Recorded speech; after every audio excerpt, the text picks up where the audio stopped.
Your Partner in Success Radio is a free business podcast with host Denise Griffitts. It's all about great stories, conversation, and context to help you move your business and life forward with actionable tips and advice from her guest experts. To listen and subscribe, just find us on iTunes, Google Play, or wherever you consume your podcasts. Good morning and welcome to Your Partner in Success Radio. I am your host, Denise Griffitts, and this podcast is ranked in the top 2% of the most popular podcasts globally. It's not because of me. It's because of my guests. They are fascinating. And I am honored and blessed to share time with people who are at the top of their game, and they show up here willing to help you get to where you want to be in life and in business. And our topic today is Embrace Change, Transform Your Life with Kat O'Sullivan's Insights on Disruption and Personal Growth. Kat O'Sullivan is a dynamic keynote speaker. She's an author and transition coach. And with a passion for embracing disruption, don't we all? I can't even talk, but disruption, I saw that one. Ooh, like that word. Kat inspires her audience to say hell yes to the changes that can lead to profound personal transformation. And drawing from over 20 years of experience in the arts, she has a unique ability to turn the mundane into the extraordinary. And her creative flair is exemplified by her remarkable project of transforming a dull shack into a vibrant psychedelic rainbow house, showcasing her talent for upcycling and artistic innovation. I've got to see pictures of that. And as a businesswoman, foster parent, and caregiver, Kat brings a wealth of personal experience. Kat, you're going to be doing all the talking today. I'm not doing so well. Doing great. So, keep going. Just be warned. You're on. But anyway, for bringing a wealth of personal experience to her work, she firmly believes in the potential for growth and change with everyone. So we've got all kinds of things to talk about, but I wanted to mention very quickly her book, From Doubt to Do, Navigating Your Pathway to Possibility, is a compelling blend of memoir, self-help guide, and journal. And honestly, it's for anyone facing a significant transition who has doubts about what else is possible in the next chapter of their life. Really, it's for anyone who wants to dream big and live boldly to create a fulfilling life they will love. Kat, good morning. Welcome, and thank you for joining us today. Good morning, Denise. It's awesome to be with you. It's a beautiful neighborhood. Just a little bit. Can you hear me? I can. Can you hear me okay? Yeah. I was going to say, can you repeat that? You broke up just a little bit. Oh, okay. No, I said, hey, Denise, it's great to be here. Love the conversation we're about to have. And it's a beautiful day in our neighborhood. I was sharing with you in the virtual green room. We are in our 6 months of hurricanes. From I think it's June to November, we have hurricanes. I live in the deep south. I'm 40 miles from the Gulf of Mexico. I wandered outside this morning with my dog and went, oh, it's dry. Let's go for a walk. And off we went. No time like the present. That's right. I grabbed my shoes, I grabbed her harness, and off we went. Listen, it gets so hot and so sticky in my part of the country. It's like living in the devil's armpit. I'm not joking. The dog will say, she'll nope herself right back in the door. She's like, nope, not going out there. I can't even drag her out. She's no, talk to me about this later. So we say it's a beautiful day. It is, and I'm so glad that it is. But listen, tell us about you. You've got a fascinating story. So one of the things I want to do, I want you to share your personal journey with us, and then tell us what inspired you to write this book. But tell us about you first. How do you show up in the world? Yeah, that's a powerful question. So how I show up in the world is, first off, before my feet hit the ground in the morning, I focus on what I'm grateful for. And I look for what I can be grateful for in this day and to show up fully me in whatever I'm doing, fully present. Now, I can't say it's 100%, but that's my intention, is to show up and be aware of the potential opportunities before me with what I'm doing, who I'm with, and, how I can make a difference. Yeah, because I used to be just like that. I would open my eyes, hit the floor running, and the devil would say, "Oh crap, she's awake." I had to train myself literally to be grateful, to stay in bed, open my eyes, look at the ceiling fan because I talk to it a lot. I really do. Yeah. Yeah, I mean, that's where I say my prayers. That's where I tell my subconscious, I send something to my subconscious for review before so I can wake up with the answer. And I do the same thing. I open my eyes, I'm looking up at my ceiling fan, and I'm saying thank you. I'm even saying cat, thank you to the 20-pound cat that's on my bladder and is about to kill me. It's just, but you do have to be grateful. And it was something I had to learn. Hey, any day that we wake up on the right side of the grass, it's a good day. Well, let's talk about From Doubt to Do. It's a great title, From Doubt to Do, Navigating Your Pathway to Possibility. My first question is, what inspired you to write this book? Because you share a very personal journey with the world. Yeah. For years, everyone was saying, "Oh, Kat, you need to write a book." And I'd say to myself, "Yeah, right, someday." And someday didn't come for a long time. But, when COVID hit and everything came to a screeching halt, it gave me, it became a gift, actually, because it gave me a wake up call to say, what am I doing? Why am I doing it? Is this how I want to go forward in this next chapter of my life? And when my husband waltzed into my office and asked me a seemingly innocent question, as in, "Can I get you anything?" And I knew he was talking about coffee, but the first thought was a new life. And that was startling. I mean, and I didn't say it out loud, but it really caused me to take a pause and say, you know, what do I really want going forward? And it wasn't what I was doing at the time. I was completely burned out. And so that new life, um, shockingly, took us to Mexico in the middle of the global pandemic so that I could create a new life. And the new life that I wanted was, oh my gosh, how can I expand my reach and my impact without making myself or anybody else crazy? And one of my thoughts was, okay, no time like the present to finally write that book. And, moving to Mexico was like so many things in my life, seemingly impossible. And so, but we did it, and we did it, and we did it successfully in spite of a lot of things. So it helped me reflect on what is it that allows me to do the seemingly impossible?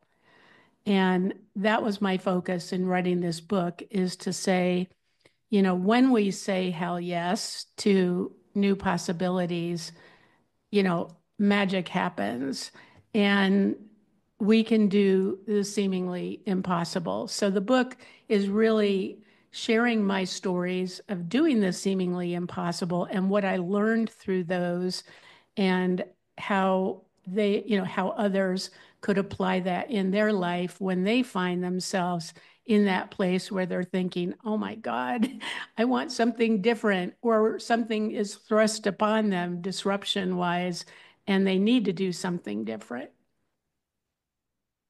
That you, and I think you said you didn't say that to your husband, because any husband with a brain in his head would have said, "Oh, geez, what have I Well, done now? Do I need to yeah. call an So, attorney?"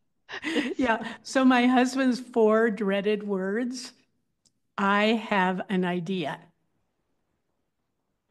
He knows when he hears those four words, he better fasten his seatbelt because we're Right. going to be on another journey, Well, it another sounds like adventure. he went with you.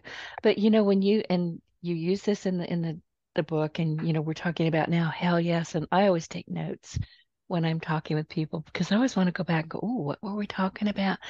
But when I hear you say hell yes, that to me is a call to action. That means you're going to take action. Oh, yeah. It's not just a, oh Unapologetically yeah, yeah, and let's do this fully thing. committed. Right. That's exactly. No And that's turning what I hear back. from you. And that's exactly what I hear from you. Because it's one thing to say, sure, I'll do that. Maybe kind of, sort of tomorrow, later. Yeah. But when you're saying, oh, hell yes, that means I'm ready. Let's go. Start now. Yep. Well, good for Absolutely. you. Good for you. So how can readers and listeners apply that mindset when, I mean, we're all faced with difficult decisions and uncertainties, and we wake up with them. I don't know about you. I wake up and my mind starts going, zit, and I, no, no, no, no, calm down. Be thankful, be grateful. Then get the cat off your bladder. Can I have steps?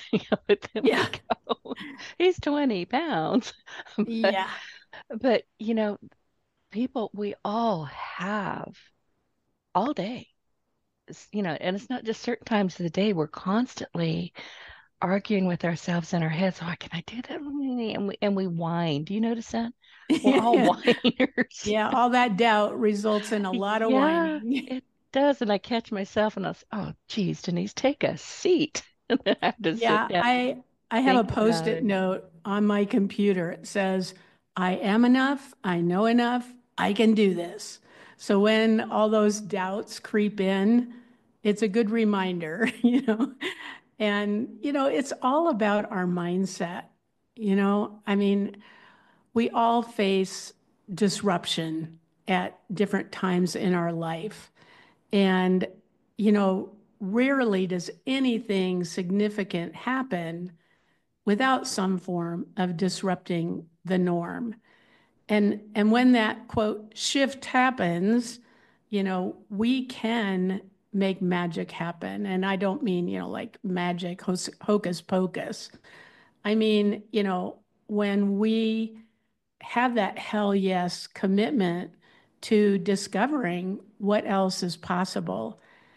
And for me, one of the big mindset shifts is eliminating the word change from my vocabulary.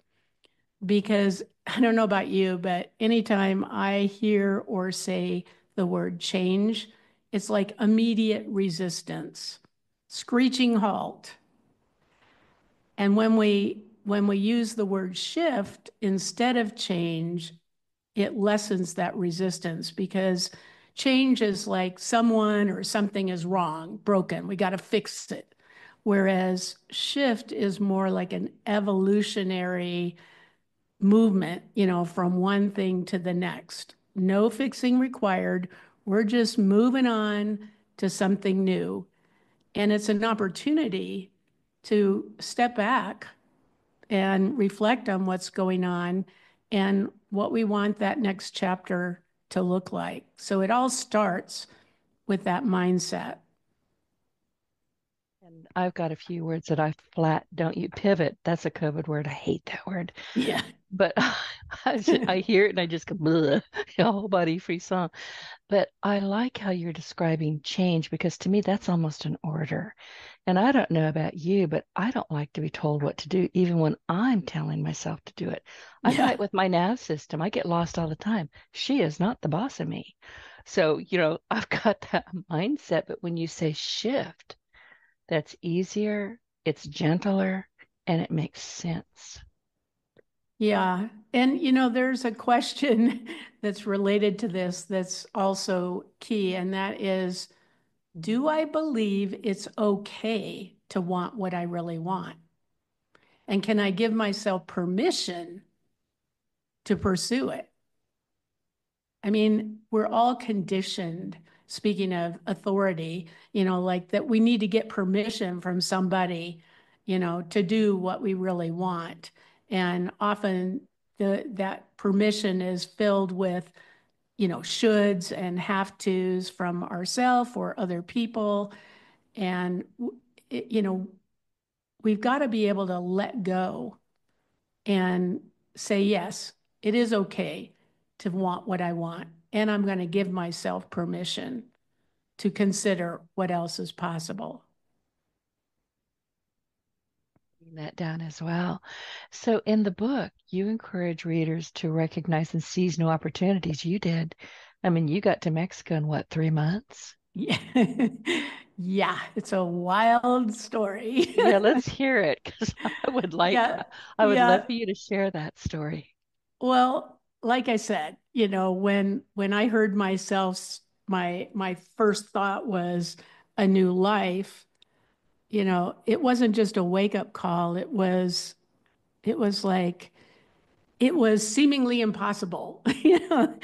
And so I had to think, okay, what have I done in the past to get over that, to get over myself, to get over those doubts? And I have what I call my 4 C's, and they are courage, clarity, commitment, and capacity. And kind of at the center of that, the word choice, because we're always at choice. So when I said out loud to my husband, I want a new life, it was really first starting with the courage to voice that, to challenge assumptions and limiting beliefs I had about what was possible, and to be open. And what I've found is there's two key questions in that place. And that is, what if it is possible? And what am I not seeing? And it's just amazing what happens when we ask those questions. And for me, in this particular case, it was like the next day, I saw this article about a woman who retired in Mexico on her fixed income. And I was like, what? Mexico? Really? You know, but the thing that was holding us back from me creating a new life where we were, which was in the Los Angeles area, was finances. I mean, it was like, how can I create something fundamentally different in the middle of a pandemic where we were living, and financially, how could we afford it? So when I asked those questions and I saw that article, I thought, well, let me check it out. And so I did. And before I knew it, Lake Chapala, which is in kind of near Guadalajara in Mexico, popped onto my radar. And I had created a checklist of everything that I thought was necessary and my nice to have kind of things, in terms of whatever choice we would make. And I just couldn't believe it. I looked at this area and it checked all the boxes. I mean, the have tos and the wants, and the, would be nice to have and would love to have. So once we made that decision that, okay, we're going to do this, we had 3 months. We set a goal 3 months down the road to move. And so our living room turned into this huge board with a 3-month calendar of every single thing that we needed to do in order to make that 3-month deadline, basically working backwards. What would we need to do? And, so it was about getting clarity. So we have to have the courage, but then we have to have the clarity about what we want and why it's so important. And I need to go back to that because, I got clear pretty quickly about, in general, what I wanted that new life to look like. But I had to say why. What's going to be my compelling why? And it was twofold. One was to be able to do something that would expand my reach and my impact, and that I would have more time with my husband, Michael, who, by the way, is 18 years older than me. So, I just knew that if we were going to be able to have really quality and quantity time together, we were going to need to be in a different place. So once I got clear about that, then it was all about that hell yes commitment to make it happen, which required that huge board of all the details of what needed to be happening in those 3 months. And then it was all about being willing to learn into the unknown, to build the new capacity that we were going to need to make this happen. And there was a lot we had to learn, especially about the bureaucracy of moving to Mexico. And then, of course, down the road, it was all about, oh my gosh, we're moving to a foreign country with a new culture, a new language, new everything. So then it took the courage to actually walk it out one step at a time and, take time to celebrate our successes along the way and certainly to be flexible when things didn't go exactly as planned, which they never do. So, putting those 4 C's into practice is what made it possible. And I mean, we were down to the wire. We were leaving on a Sunday and we didn't get our visa approved until Friday. So, it was down to the wire and we sold our home, 2 cars, a boat in Northern California, our furniture, pretty much everything. We packed our bags and our golden retriever, got on a plane, and moved to Mexico. Why 3 months? I was trying to remember because now in hindsight, we've been here almost 3 years. I'm like, really? What was that? Oh, I know what it was. Oh, thanks for reminding me. So we had to sell our house. And the timing was such that our realtor said, you need to sell your house before the holidays. So it was again working backwards. Like if we want to sell our home before November and December, we're going to have to get out of the house so that they can, do their magic, getting the house ready for sale. And, and there were so many providential moments with all of this because once our house went up for sale, we had a bidding war because it was at the height of the real estate market. And we had a bidding war, and in 3 days, the house was sold for like $400,000 over list, which made moving to Mexico a little easier. And when you mentioned the holidays, yeah, I moved into my house literally the week of Thanksgiving. Because, I bought this house between Hurricanes Katrina and Rita. I mean, houses were being bought sight unseen. If you didn't buy it the day it listed, which thank God I did, I got it that day. You weren't going to get anything because people from New Orleans, people from Texas were sending their high-level people here to just live wherever they could. They were wiped out. Yeah. And yeah. I remember I had people coming from California. I had people coming from all over. And I said, nobody look in the garage because everything was in. But, I managed to pull it off. I managed to, do a full Thanksgiving meal. And I didn't have to, take drugs to do it, go to the hospital for a nervous breakdown. It was crazy. So you just gave me a little bit of a, oh God, I remember that. Yeah. I mean, it's amazing what we can do when we have clarity, when we make that commitment, and when we do what we need to do, learn what we need to do to make it happen. I mean, it's not rocket science. And on the other hand, it's not necessarily something that's top of mind that we think about. And that again was, the reason for the book is I do lay these out in the context of all my crazy adventures, to give people an idea of what that looks like in real life, not just, some theory. Here's my magical formula, but here's how it looks like in real life. And as you're talking, I'm thinking, sure, this is doable. I love the whiteboard. I mean, I scribble in my bathroom shower stall. Mm-hmm. I take bathtub crayons in there because that's where I get my God winks. That's where I get my downloads. I'm relaxed. Yeah. Nobody's chatting at me. The phone's not ringing.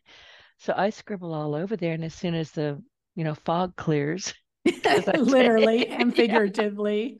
I take my showers hot enough to steam broccoli. So it takes a while. But, once it clears, I go take a picture and then I wipe down the walls. But I'm like you. I'm a list maker. I have to think. I need to be able to see some steps. But Mm-hmm. I'm thinking when we were kids, I'm willing to bet you might have been, somewhat the same. We were a lot more willing to just go, sure, I'm going to go from San Francisco to Dallas and I'm going to take my dog with me. I'm going to drive the whole way. You don't even think about it. You just do it. Right. Then you reach a point in your life you're thinking, I better think about this. I better have Yeah. a Well, plan. like I say, the doubts creep in and the seeming realities as opposed to the seemingly possible things, you know, Right. can overshadow. They change. And one of the key messages in your book is to transform doubts into decisive actions. And you've given us a personal example, but how about the ladies? I know in the book you talk about and you share, how some of the women that you've helped have made changes in their lives. Yeah. I mean, I do have to say that when it comes to women, particularly, especially later in life, those doubts get even louder. It's like, oh my God. And I had some of that, when COVID hit and I was thinking, oh, I want a new life. It's like, wait a minute. At this stage in my life, can I really totally upend my life and start something totally new, totally different? Um, so, I've been there many, many times throughout my life. And still, you know, when something new comes in front of us, it's easy to fall back. And so if we're not conscious about, you know, being mindful when we're in the midst of that, it's easy to fall back. Um, so, I mean, I've had lots of opportunities throughout my life to help young people. I, worked in education for 12 years trying to transform public education. Think again. Um, and yet, you know, what I was able to do did transform some young people's lives in terms of giving them a vision of what is possible for themselves. And, working with at-risk youth, particularly women at risk, adolescent girls, who were kind of labeled trouble, problem child, helping them, see what else is possible in their lives, despite all the labels that have been laid on them. Uh, so, again, I'm always in that place of looking for opportunities where people are having those doubts and how I can be an influence in helping them shift their mindset and give them some tools and resources to help them move forward more powerfully. I just had a random memory about my great grandmother, and she was decisive. She was in her 80s, I think, maybe older. And I get a phone call from my mom. She said she did it again. I said, what? What did she do? She said she left her husband. This was her eighth husband. Oh my gosh. Yeah. I said, and I didn't even want to know. I said, why? She said she decided she didn't like him anymore. I said, well, she took action. So, Yeah. there are some people who are just going to say, this doesn't work for me anymore. I'm not changing, but I am shifting. And she shifted a lot, apparently. Mm-hmm. But Well, it I sounds like remember she had no problem giving herself permission. she did not. And my mother, in the same conversation, this was many years ago, she said, when you were a baby, your first word was not mom or dad or dog or cat. It was no. And she said, I meant it. No. She said, I just figured out where it came from. Okay. So so she saddled me with my great grandmother, which now I kind of like. But Yeah. but some Yeah. people just were we reach a point where we just can't tolerate what we're tolerating any longer. And that's when it's time to say, hell Hell no. no. That's Just say exactly no. right. Right, right. So the book also includes journaling prompts and exercises. And this is a question for you. What role do you believe self-reflection and journaling play in the process of personal growth and transformation? I have been journaling. I started reading when I was 3. I read everything. I scribble on everything, including the shower stall. I think it's important, but I don't keep a real journal. I just write down thoughts and then I collate them later. But journaling is important. It's an important thing, I think. So you can go back and say, I can look at my old day minders. We all had our corporate day minders, right? Sure. And I can look at those from years past, and it might be just 2 lines, and I'll remember where I was and what I was doing at that time, at that day. Without that tiny reminder, it'd be gone. Mm-hmm. Yeah. Well, for me, journaling is a way to get all that stuff in my head out onto a piece of paper where I can then see it more objectively, particularly if I'm journaling like what I'm really thinking, what I'm really feeling that I wouldn't want to voice outside of my journal. It gives me a way to get it out of my head and to look at it and see it for what it is. And it lessens its power because as long as it's in our head, it's influencing everything that we think about, everything that we feel, every action that we take is influenced by what's going on in that head of ours. So getting those things out onto a piece of paper, it's like acknowledging it and saying, okay, I get it. And here's what else is possible. How real is this and what else might be possible? And then the other side of it is, you know, being able to journal about, our successes and, what's working well in our life, to acknowledge it and reflect on that. And like you said, I think being able to go back and kind of see our growth over time, how our mindset has shifted, how, we're being has shifted, um, because sometimes, like you say, it could get lost. And I mean, I have a garage full of boxes of journals that I've kept that I do say someday I'm going to go back and look at them. But even just the fact that they're there um, has some power in it, that I exist, I have existed, and, here are my experiences and how it shaped who I am and who I'm choosing to be going forward.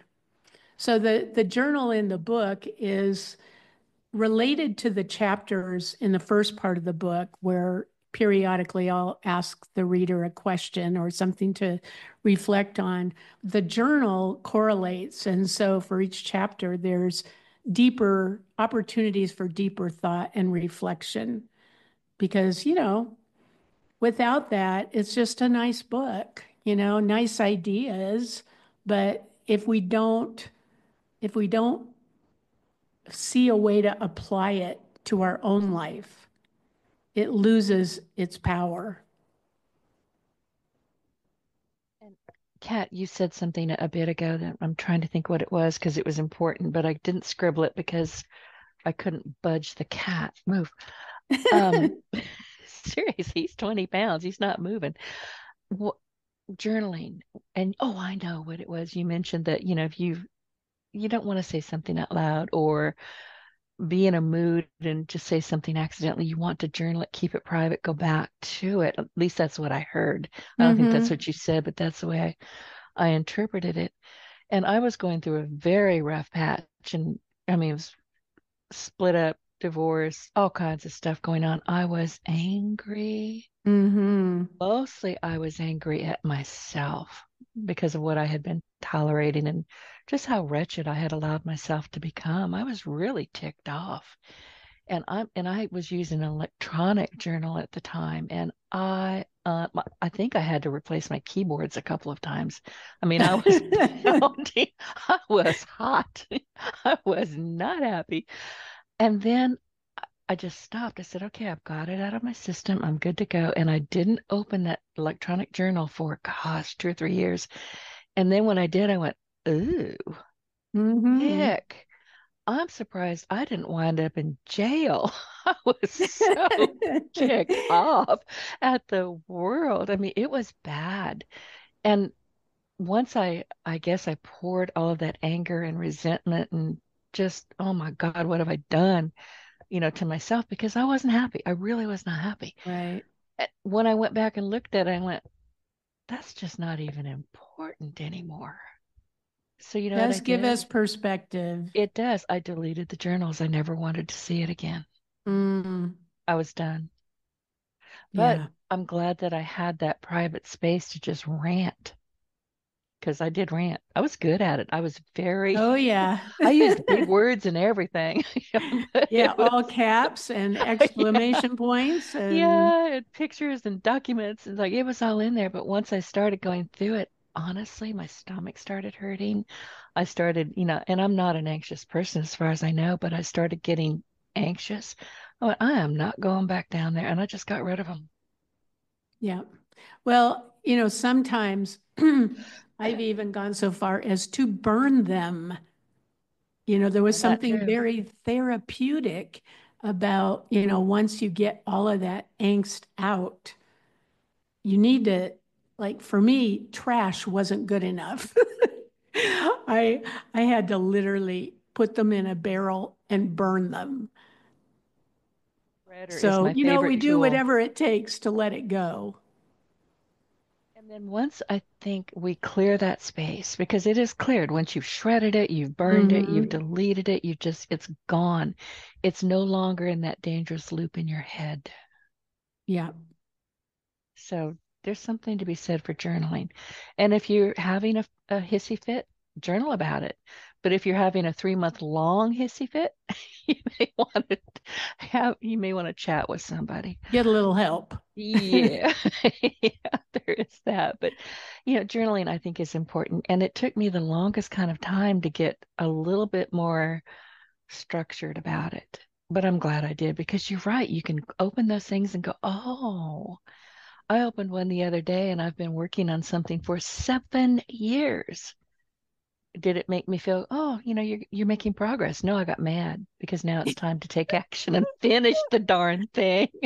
Yeah. So, I mean, I think there's value in structure, and this is a yes and I also think there's a time when just putting literally pen to paper and and just writing, free flow writing and just keep writing to be able to unearth what that stuff is in your head, because we have to stop thinking about it, and analyzing it. No, just start free flow, whatever is on your mind, just write it down, write it down, write it down.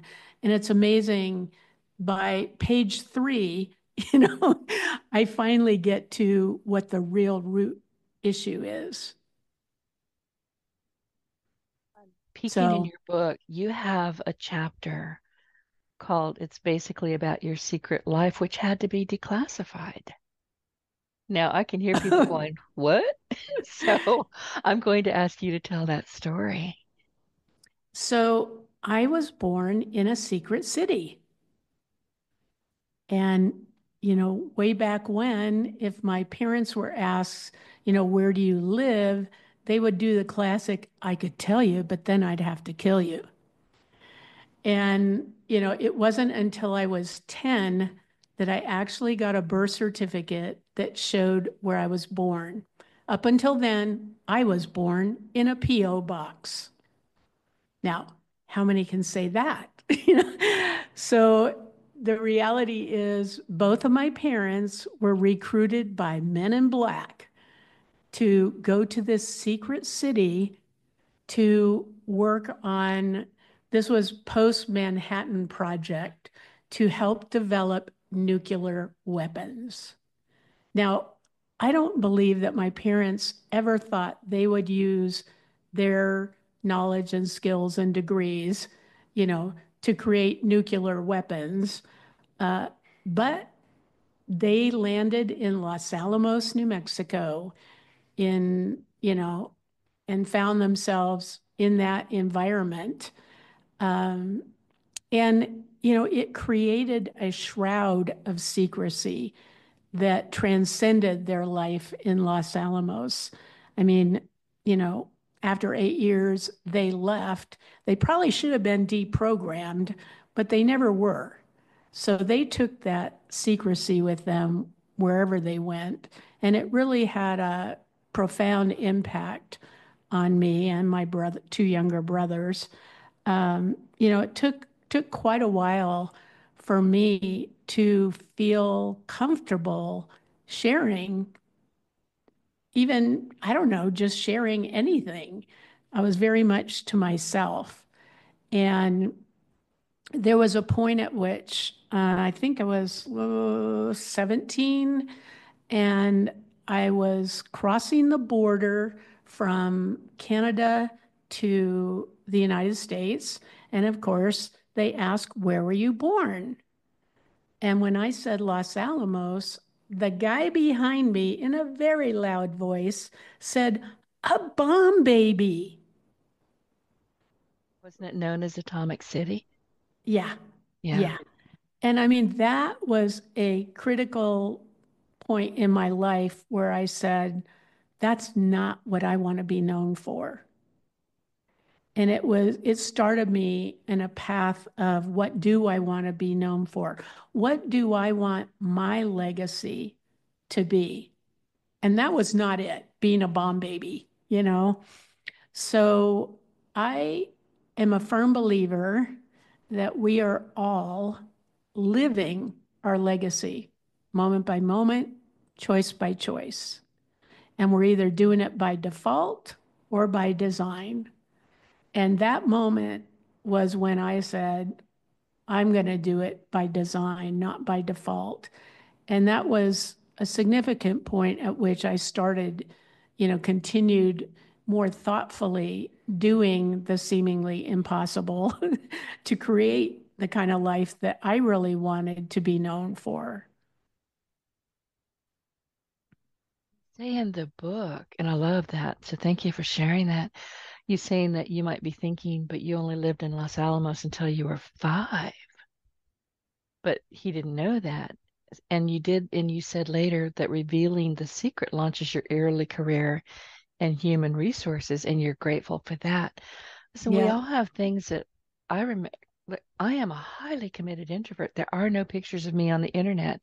And I'm sharing this story for a reason, because between the ages of 5 and 10, I just didn't want to be around even my siblings. I wanted to be left alone. And Mm. here comes my grandmother. I think I was about 10 at that time, because I don't remember much of anything before the age of 5. I just don't. But here she comes. They were coming to visit. My mother had dumped 5 of us, or 5 kids. I was the oldest, naked in the bathtub because we were dirty and our grandparents were visiting unexpectedly. And I didn't want to be naked with anybody at 10 years old. I just didn't. I mean, Mm. who does? And here she comes, and I didn't like her. I did not like my grandmother, and I shouldn't say that, but there was something off with her. All my life, I was just very cautious around her. And she sticks a camera in our faces, and I kept saying, please, please, please don't take pictures of me. I'm naked. Please stop. And she would laugh and take more pictures. And I have never, to this day, I have never been so outraged and so helpless. And there Mm. are no pictures of me, very few. Wow. To this day, I'm like, don't even think about it. Yeah. Well, we have to make a conscious choice to not allow our past to taint Right. our future. But And it yet, does, and though. It yet really does. So, the past can be a powerful tug, you know. So we have to be mindful and say, that isn't who I am. That's not who I want to be. And this is, this is a life I'm going to make for myself. no pictures, honestly. Yeah. It's just not going to happen. Well, we need to take care of ourselves, whatever We that do. looks like. We do. I remember taking my former mother-in-law. She kept taking pictures of me in my own home. And I kept saying, please stop. Please stop. We both said, please stop. And she didn't. So I got very quiet. When I get quiet, it's time to go to another zip code. I'm not joking. And I got very quiet. And I walked over and I picked up her brand new iPhone and I dumped in a picture of sweet iced tea. And then I left the building. I just walked out. Oh, good I for know. you. When I tell you no, I mean no. So Well, that's she, better than violence. well, it was violence to a phone. I killed it. Yeah. It had to be replaced. But it's, when I read this, I said, well, you were only 5 years old. That's still, you were observing, thinking, Oh, yeah. you knew what was going on. You knew that Well, something was maybe not quite right. well, and the ripple effect, which I shared in the book, is that secrecy, showed up in many different ways with my family growing, as I got into my adulthood. And the most shocking of which was one night when my mom had had a few too many, she leaned over and whispered, you're really Jewish. And Was she serious? oh yeah. She was Oh, like, she was like, I was raised German Lutheran by day and Jewish by night. We oh. were brought up Lutheran by day and night. And I had no idea. I mean, I was just like, oh my God, talk about who am I? Who am I really? It really, shook me to the core. And the scary thing is that days later, when I wanted to talk more about it with my mom, she just totally denied. I never said that. I never said that. And she took that to her grave. She would not talk about it. So, again, our past, because this was rooted, pretty deeply, generationally, where I guess it would have been my great great grandparents converted from Jew to German Lutheran to avoid the Holocaust. And even though that wasn't, reality to my mom, that still shaped deeply, her parents and grandparents, and subsequently, so she had secrets before she ever went to the secret city that had a stronghold on her. Why did you ever find out why she decided that moment was to tell you what your history was? No, I mean, I think her guard was let down to the point, Oh, you know, alcohol will do that, So, she didn't have that conscious fear or whatever was keeping her from sharing it, before. Uh, so yeah, just, uh, like I said, our past can have a, very powerful impact on us. And well, it's how we identify ourselves, and oftentimes we don't know what we're looking at. We really don't. right. So we have to, I don't Well, know. and I I had to don't even know let, how to explain it. We have I to know, be I know. cognizant of who we are now. Well, and it took me a while, but I had to let go of the judgment I had around that with my mom, and recognize that, um, she was doing the best that she could. And uh, yeah, you know, We don't know It's what other interesting. people are going through. I mean, we honestly, and I'm going to say, I don't know what I'm going through half the time. I Well, that's a really good point. don't. I mean, I'll look at my day and go, "You did what, Denise? What?" Start this one over again.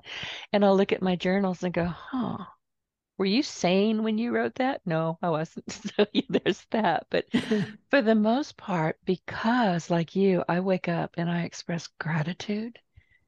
And all through the day, I'm going right back into it. I'm grateful for the water that I'm drinking. I'm grateful for my 20-pound cat who is just so soft and so fluffy. I'm grateful for talking to you. And I'm constantly in a state deliberately, and now it's habit of Hmm. gratitude. Makes a big difference in how I show up in the world.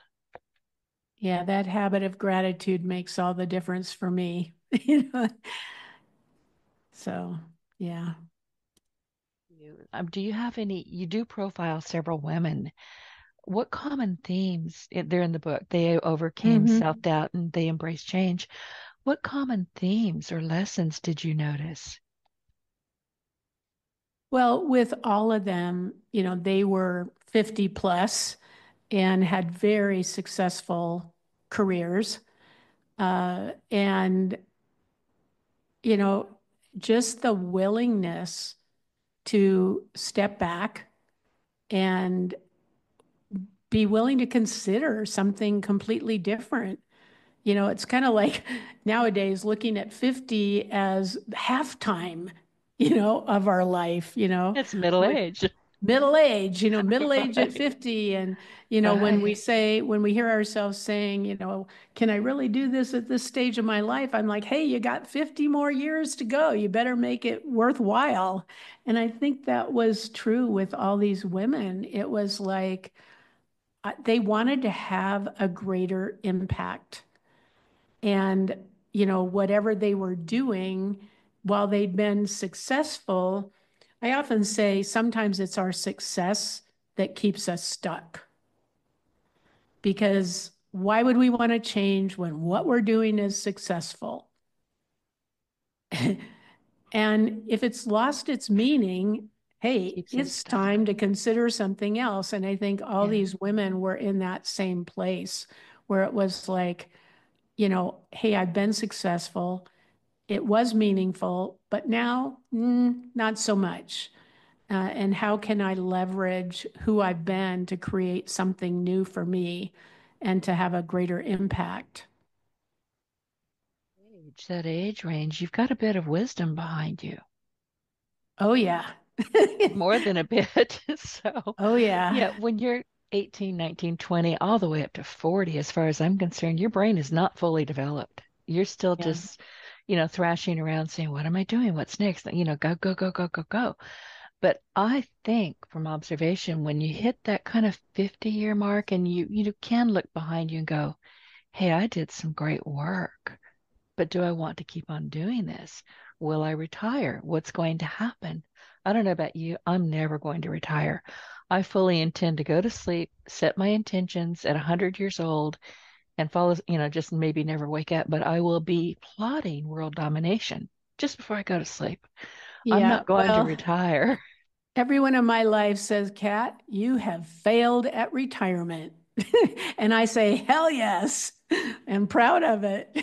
Same here. It's not going to happen. I love what I do. Why would I stop doing it? Yeah. Yeah. Like you said, we have so much to give, so it's kind of that time in our lives when we can take all that we've learned, all that wisdom, and, from the good, the bad, and the ugly. And how can we use that to be of service to others? Question. You mentioned, I think, a story of Vanessa. How did she come? Who is Vanessa? And how did she come into your life? And how did that unexpected call become your calling? That's another story. I need to hear it. Yeah, it's probably the most providential and poignant story in the book. So Vanessa was uh, abandoned by her birth family at 5.5 when she was diagnosed with a terminal brain tumor. And never in a million years did I think that this little girl would come into my life, but she did. When a colleague called me at 9 o'clock one night, her son had been diagnosed with similar brain tumor. They were going to operate. She wanted to know if I'd come to the hospital to support her. And I'm thinking, everything inside of me is screaming, no. But my heart said go. And that led to an amazing journey where, in the course of supporting her and her son, I, got to know Vanessa, like I said, who had been there at that point 5 months with no family support. She'd gone through surgery, chemo, radiation, and was continuing to go through gruesome treatments alone. And I just, felt a tug to spend some time with her, and eventually asked if I might be able to take her to the park or to McDonald's, which she, hadn't been out of the hospital in 5 months. And of course, the immediate reaction was no way. And I'm thinking, they don't know about me and the impossible. So 3 days later, a social worker approached me, asked me if I would take Vanessa, and I'm like, to the park, knowing full well she was talking about taking her home. And 3 days later, I'm loading this terminally ill child into my van, driving home, thinking, what the hell am I doing? But it turned into the most incredible journey with her. At the time I took her, they said her prognosis was about 3 months, and she might as well spend some of those 3 months outside the hospital. And, of course, everyone thought I was crazy, including myself at times. But one of my dear friends said to me, you know what, when her time on earth is done, you're going to have the opportunity to usher her back into the arms of God. And I'll tell you, that really hit me and gave me the courage to take this on. And Vanessa turned out to just be a true gift.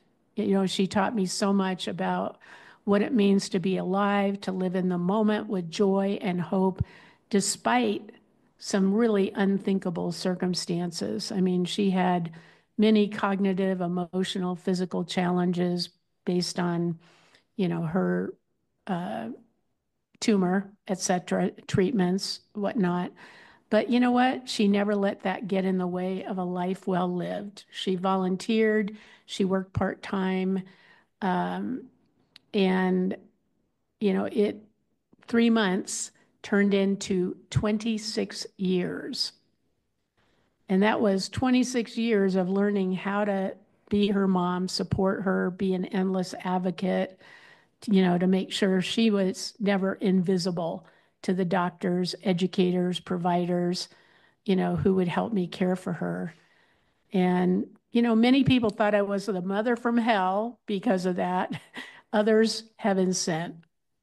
But that, it just turned into a transformational experience. And, up until the last 5 years of her life, she had a really good life, but then her health declined unmercifully. And Valentine's Day 2015, we had the privilege of ushering her back into the arms of God. And, she wasn't cured, but she was healed. And so was I. And I often ask myself, what if I hadn't answered that call? And now, like, who's just waiting, for me to show up and transform their world, which is, what really inspires me to do what I do today. I'm wiping my tears on my cat, just so you know. No. Seriously, I'm actually weeping a little bit here. If you hadn't said hell yes, if you hadn't gone to her, she wouldn't have made it that 3 months, would she? No, no, no, I know not, So, no, we don't know, you know, there's so many opportunities in front of us, and we never know how that's going to change our life, change someone else's life. And, so it's all about being willing, being open to what we're being called to, because I do believe that that call, that unexpected call, became a calling for me. And it was a beautiful, and it is, not was, it is a beautiful calling in terms of, saying hell yes to the opportunities that are put in front of me every day. Yeah, you encourage people to embrace disruption and make it their BFF, their best friend forever, which you have done. And thank you for that. Thank you for sharing that with us. Well, it's been a journey. And it's an ongoing journey. I'm not done yet. Well, and there is that. So when people are listening, it's never done. It's not done until it's done. And even then, I'm not sure it really is, because we leave so much behind us. Mm-hmm. We leave our legacy. Listen, I lost my dog about 3 years ago, and she's not gone. When I get in the car, no joke, I'll turn around to the back seat and I'll say, "Hey, we're going here." She's dead. She's been dead for 3 years, but she's in that Mm-hmm. back with me. She's always with Mm-hmm. me. So, when people are saying, "Oh, I don't know, I just don't have much to share. I'm kind of normal. I'm kind of average." There is no such thing as normal or average. So get No. over yourself. Well, it all comes back to that last C word, choice. We all have a choice every moment of every day in terms of how we're going to show up and what we're going to do with our life. Listen, before I reluctantly let you go, I want to thank you for sharing your journey and your insights. And I'm going to go sit under the pecan trees and cry a little bit. So, but Oh, well, this is really just kind of, I've been grabbing my heart and my stomach. I was looking for my Tums earlier. I'm not joking. This is gut wrenching, but so inspiring. And thank you. But before I let you go, is there anything else you'd like to share with our audience? And where can people connect with you? And where can they find your book?